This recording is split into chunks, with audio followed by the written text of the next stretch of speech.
angamba tukunonya emitwalo 3 Catherine Kusasira nze njagala kola president si mitwalo 3 nze Kizito Rebecca nkolera St James SS Kyotera ndi mukyala omuyimbi ate ndi basa mu ssomero eryo kakati no ate twayimbye oluyimba lwa president Museveni abakyala b'Ekyotera mu n'abaana bange nga twagala to teach the Ugandans the reason as to why we should not change the what the government national fair featurings mu luyimba lwa ferulungi nnyo lwa ngoma nganda kakati twaluyimbye mu time lwa covid ono yensonga kindoza lunatuuka late bwano kakati ne tunonya omuntu alutwala naye babe enkokola ziyitiridde buli gwe ngenda kanyambe ng'enkokola twabadde tuli awo nga Catherine ku TV ngagamba nze Catherine Kusasira asenga nze natutolwa amayinja yabadde awo bwe bityo ngagamba era mu buli muntu yenna ayagala okugenda wa president ayita muye kuba president yamuteekawo ate tewayasoba mujjawo kati munange ndangamba ba colleagues bange ne bangamba nti kakati why don't you contact her lwaki tubonaabona ngoyo waali kakati munange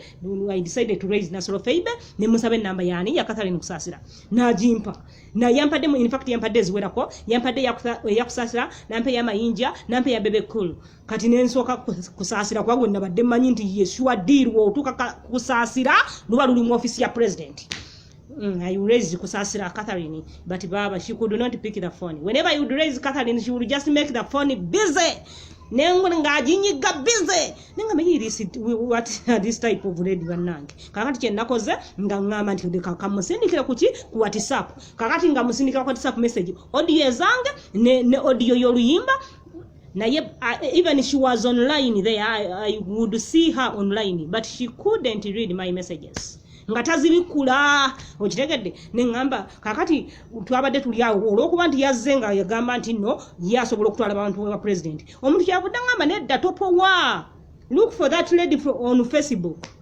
you know once in a while those people basoma number messages za Facebook okusinga zineweza okumuyita ku simu oba ne WhatsApp kakati nga ntekayo message madam Catherine abakyala b'Ekyotera twayimbye oluyimba bura ngera we bibagambye naye tusaba tutuse wa president twalabye ng'ogamba nti gwosobola kakati munnaye nga tukireka naye bwe twagenze ku Facebook omwana wange ye yatayipinze Catherine Kusasira ne beenyiwa bangi bonna bwe bati naye nga ku top kwenyini abalala naye nga ye yasose ku top ono waffe Catherine an artist kakati nga yenna background yonna ya yero ekikofira ataddeko kya yero eno yonna okunyiga pics endala photos ziri mu page eyo nga byonna bya Museveni nga kuliko title ndi Catherine Kusasira with the government program youth kyebaddeko kakati nga wabadde wakaseru geno naye nga tekalina nnyo makulu okitegedde netuka ate wabadde yo nakali eri wansi eri naye nga kali mu papo kati nengamba ate wayera ate agenda atya mu papo mu red kakati nze kwe kugamba ndi kantwale kana akaki akayero okitegere kabadde keyogerera kwenna positinze kakati munange wayise after one day nagenza okusanga yo nga replyinze how are you where are you can you come to Kampala but before first come to talk to my manager she gave me the number of her manager it was nangamba that is the number of the WhatsApp the WhatsApp number of the manager nenjikopolola Ninyenda. I tried to add the manager on my WhatsApp and all in vain. I couldn't see him, find him there. I decided to raise him. Nemugamba sebo. Gwe manager wa Kusasira nangamba ye. Nemugamba nti akusasira nsindisa gyoli nti about music nti ye. Nti naye ku WhatsApp sikulabye eyo. Nangamba kati gwe mpe namba yonkugatte. Nemuwe yange ye nangattako. Kakati nemuwereza audio. N'aluwulira n'aluwana nti lulungi. Ndi Catherine. Abadde agenda kugenda wa president munaku raise her once again. Nengenda. Namukubira simu. Bwe namukubira simu tiavudde this time I was favored. When I went with the favor, she just picked the phone immediately. I couldn't believe that she's the one. I asked her, are you Madam Catherine? Now whom have you called? Because Madam Catherine. Because I'm the one. What would you want? That girl, she got tainaka wowo mukazi. Ochitege kyenabudde mugamba nti mama nti nakuweereza message ki ku WhatsApp ku Facebook nakunonyeza yonna n'obula nempaliriza okuteeka message ku Facebook naye nasanzo zeemu kakati manager gwampadde twabage yininze ne tukoma kwasa tunenga weereza at this time angamba nyongere 10 madam obimanyi ebyo munnange but for me I was very humble akwanti ye yabadagezako okunjijako okubeera nti abogola okunjijako waya kakati munnange naye nze nabadde kakati naye ate mukusooka naye teyabadde mubi nnyo kakati yabadde ngamba nti esente wazimuweereza konze ye ate enambo girina ne mugamba nti ye nangamba jimpe nenjija ko simu nenjimuwereza neninda ko I expected her to call me back okitegedde kubanga ekyo ekintu kyabadde sensitive okitegedde kyabadde essential kubanga musuubira okumpita teyankupise gwakubiri what I did I raised her once again ne mugamba mami enamba ogirabye omanyi bwe yaŋŋambye nvaako oli mufere noli mufere mwenna muli bafere mumbeeko mwebbiye temuntawanyaza sinze ndi Catherine no kwata polisi ononye yakubye ne mugamba da na alinga kalani.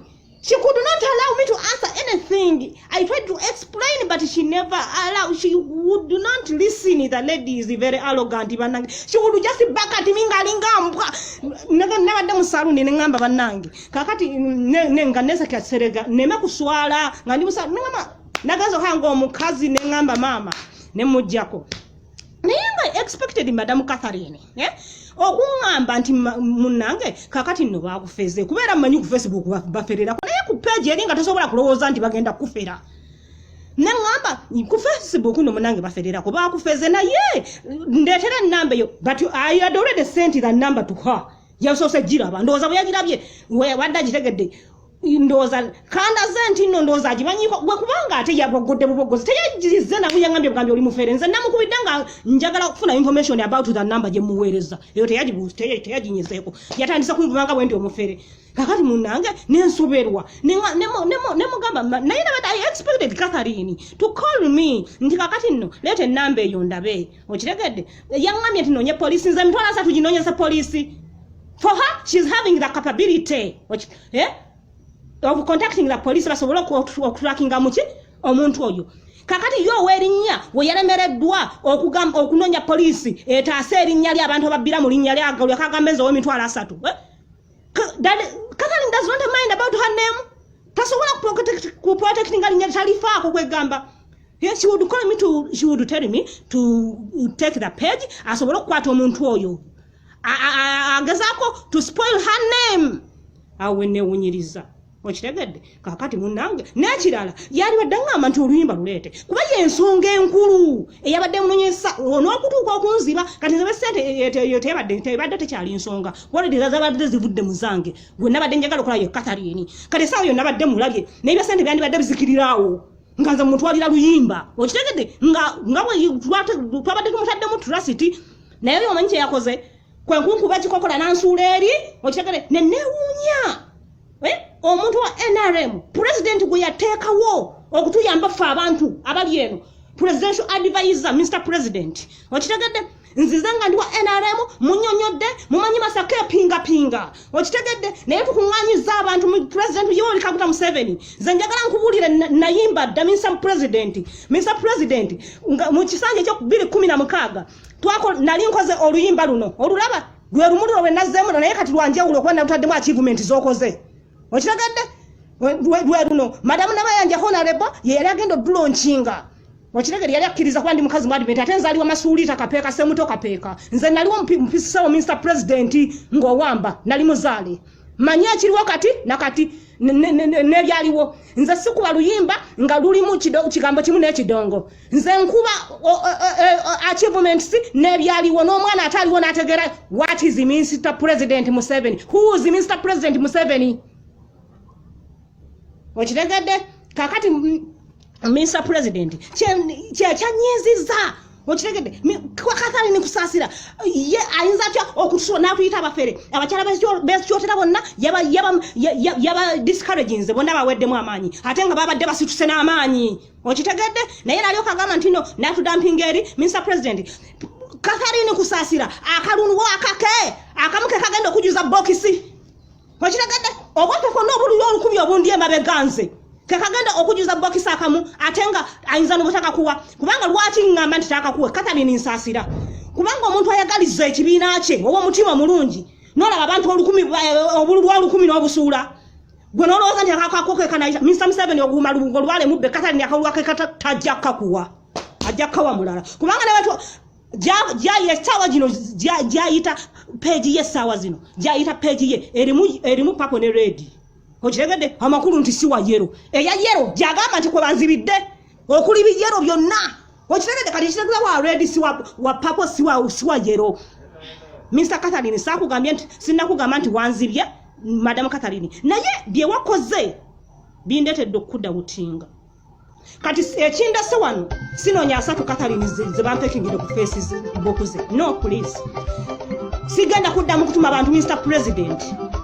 President nze njagala kutuukirira kulaba gwe physically okitegedde sijja kuyita mu Catherine ebikokola mbikoye kyenvudde njija wano njagala nkusisinkane Mr. President Isebo nze ndi munna Uganda nina right okusinkana fetwa kramtoka peka masulita fe twadda mwe watenga enyumba zameramu emiti giri eri waggulu ndi mwala wa mwami Kizito laiti college katoka masulita Mr. President naye tukunonyeza obululu gotomanyi nze nateeka sente mu kantu kana milioni zinga 8 Imanyi nnyo kuba ndiwe masulita wadde nga naligi nalaba omoto bannange gose mutoka pepa twabegomba tuli bajulizi enare mu buyinza tebwava mu bbanga honare bajja ajironkinge mubuuze honare bamanyi bulungi ze nakazi masulita okitegedde nabo ku accident milioni 8 nezinfaako okinama honare namayanja Rose honare bomuwanika amanyi bulungi nentegeka lonki yabukadde nga 8 nabo ku accident yonna nefa angamba tukunonya emitwalo 3 Catherine Kusasira nze njagala kula president si mitwalo 3 Mr. President sebonti netaaga nkulabi essaawa zino Mr. President yonna gy'oli oluyimba lwange njagala message etuuke ku bantu ennuma nze ne bonsalamu omusayindi gwa yero njagala etuuke ku bantu sigamba nti nze njije nkulondole otambule nange no police oluyimba lugende mu bantu message toteekeddwa kuva ku ntebe Mr. President fe tumanyi gye tuvudde mpozi oyo Catherine teyaliwo tabimanyi